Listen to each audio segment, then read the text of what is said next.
Good morning. Today, 10th July 2026, Friday. Wisdom of word of God morning ડિવોશનમાં આપ સર્વનો આવકાર કરવામાં આવે છે અને પ્રેમી સલામ પાઠવવામાં આવે છે. આજે સવારે આપણે પ્રભુના વચનોમાંથી નીતિવચન એનો 16મો અધ્યાય અને એની 15મી કલમ પર પ્રભુનું વચન એ જોવા માગીએ છીએ. અને નીતિવચન 16મો અધ્યાય અને એની 15મી કલમ આ પ્રમાણે આપણને કહે છે, રાજાના મોઢાના પ્રકાશમાં જીવન છે અને તેની કૃપા પાછલા વરસાદના વાદળા જેવી છે. એ જ પ્રમાણે NIV બાઇબલ પ્રમાણે Proverbs chapter 16 verse 15, when a king's face brightens it means life, his favour is like a rain cloud in spring. અને આ બહુ અદ્ભુત વચન પ્રભુ આપણને શીખવવા માગે છે. આજના વચનમાં આપણને એક રાજા એ હંમેશા એ પોતાના લોકોને, તેના લોકોને એ ઉત્તેજન આપનાર હોવો જોઈએ એ બાબત વિશે શિક્ષણ આપે છે. અહીંયા બે બાબતો વિશે આપણને જોવા મળે છે કે જો રાજા એ એના લોકો જો ખુશ હોય રાજા એના લોકોથી તો એમને જીવન મળે છે, પણ જો રાજા એના લોકોથી આનંદ ના પામતો હોય, ખુશ ના હોય, તો જાણે કે એમના જીવનમાં જેમ ગઈકાલે આપણે જોયું હતું કે ક્રોધ એ જોવા મળે છે. રાજા હંમેશા પોતાના લોકોને એ ખુશ રાખે છે, પણ એ પોતે પણ એના લોકો તરફથી એ આનંદ મળે, એના લોકો એને હંમેશા એ મદદરૂપ થાય એવી ઈચ્છા રાખે છે. અને આજનું જે વચન છે એનું એક થીમ એન્કરેજમેન્ટ ફ્રોમ રૂલર્સ. આગેવાનો અથવા શાસકો તરફથી હંમેશા એ બીજાઓને એ ઉત્તેજન મળવું જોઈએ એ બાબત વિશે આપણને પ્રભુનું શિક્ષણ એ જોવા મળે છે. જ્યારે આપણે જોઈએ છીએ કે રાજા તરફ આપણો એ જે આનંદ છે એ સંપૂર્ણ ત્યારે બને છે કે જ્યારે આપણા જીવન દ્વારા એ રાજાને ખુશ આપણે રાખીએ છીએ. હવે આપણો રાજા એ કોણ છે? ઘણી બધી વાર પૃથ્વી પર આપણને ઈશ્વરે જે આગેવાનો, જે કુટુંબમાં વડીલ, માતા પિતા આપ્યા હોય છે, એ બધા જ ઈશ્વરે આપણને આગેવાનો આપ્યા છે.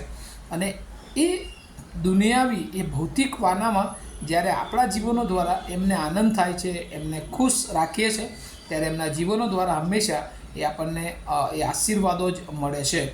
અને અહીંયા જે રાજાની વાત છે એ ભૌતિક રાજાથી વિશેષ એ આત્મિક કિંગ, સ્પિરિચ્યુઅલ કિંગ, અને એ કોઈ માણસ નહીં પણ દેવ પોતે છે. અને એટલે આજે સવારે પ્રભુ આપણને શીખવા માગે છે કે આપણો રાજા કોણ છે. જો આપણો રાજા એ દેવ છે, આપણો રાજા એ પ્રભુ ઈસુ ખ્રિસ્ત છે, તો આપણા જીવન દ્વારા હંમેશા એને આનંદ થવો જોઈએ. અને એ આનંદ ક્યારે થાય?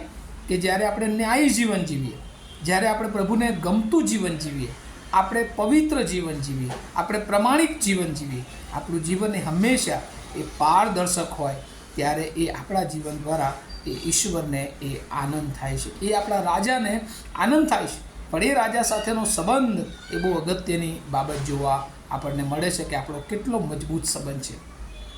પ્રભુનું વચન એ આપણને શીખવે છે કે જો આપણા સંબંધો એ આપણા રાજા, આપણા દેવ, આપણા ઈસુ ખ્રિસ્ત સાથે જેટલા મજબૂત હોય છે, એટલું જ એ આપણને એ આનંદ એ ઈશ્વરને આપી શકીએ છીએ રાજા તરીકે, અને આપણા જીવનમાં પણ ઈશ્વરો એ આશીર્વાદ આપે છે. બીજી તરફ લખ્યું છે કે જો એવું જીવન છે, ઈશ્વર સાથે આપણે આનંદમાં, આપણા જીવન દ્વારા ઈશ્વરને આનંદ થાય છે, તો એ જીવન જાણે કે ત્યાં ગુજરાતીમાં લખ્યું છે ને તેની કૃપા પાછલા વરસાદના વાદળા જેવી છે. અને અંગ્રેજીમાં તો લખ્યું છે his favour is like a rain cloud in spring. હવે આ રેન ક્લાઉડ એટલે શું? જે વરસાદ લાવનારા જે વાદળા હોય છે એને જ્યારે આપણે જોઈએ છીએ ત્યારે એક આશા એક બંધાય છે કે હવે સક્સેસફુલ હાર્વેસ્ટ એ દર્શાવે છે. જ્યારે વરસાદના વાદળા દેખાય છે ત્યારે ખેડૂતોને એ આશીર્વાદ દેખાય છે, કેમ કે હવે એમની વાવણી થશે અને કાપણી થશે અને એમના જીવનમાં એ ખેતી દ્વારા આશીર્વાદ મળશે.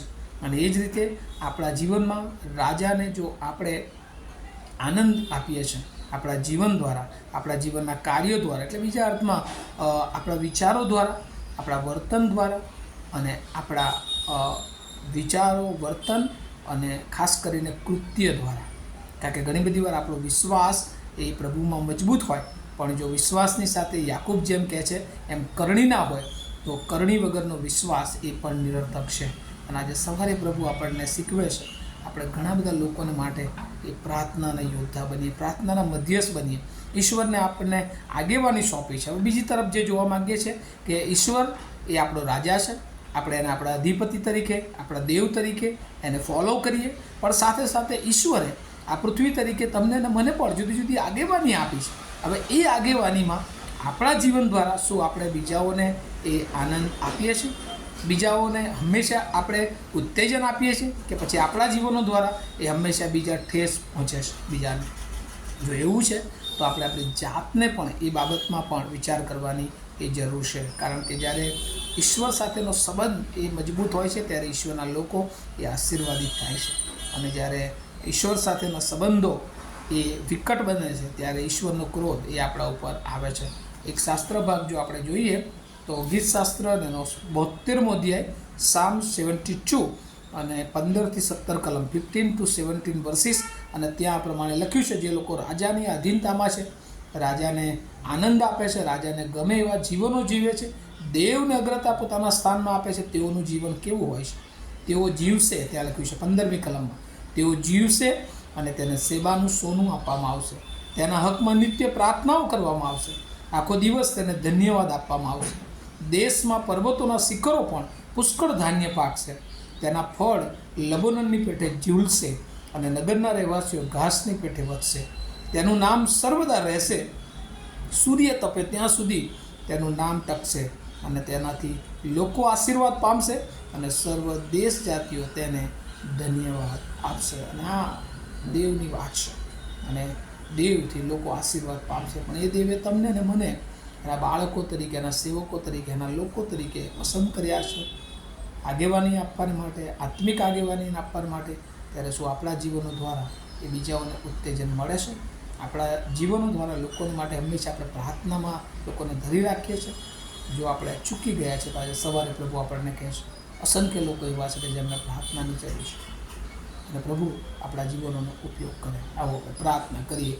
અમારા જીવંત અને દયાળુ ઈશ્વર, અમે આભાર માનીએ છીએ પ્રભુ, હંમેશા આગેવાનો, શાસકો દ્વારા ઉત્તેજન મળે. પ્રભુ તમે અમારા દેવ છો, તમે અમારા રાજા છો.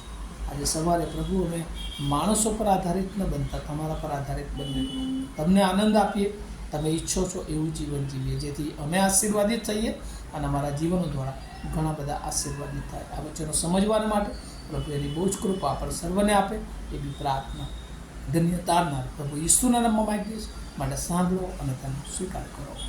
આમીન. Have a nice day to all of you. Thank you.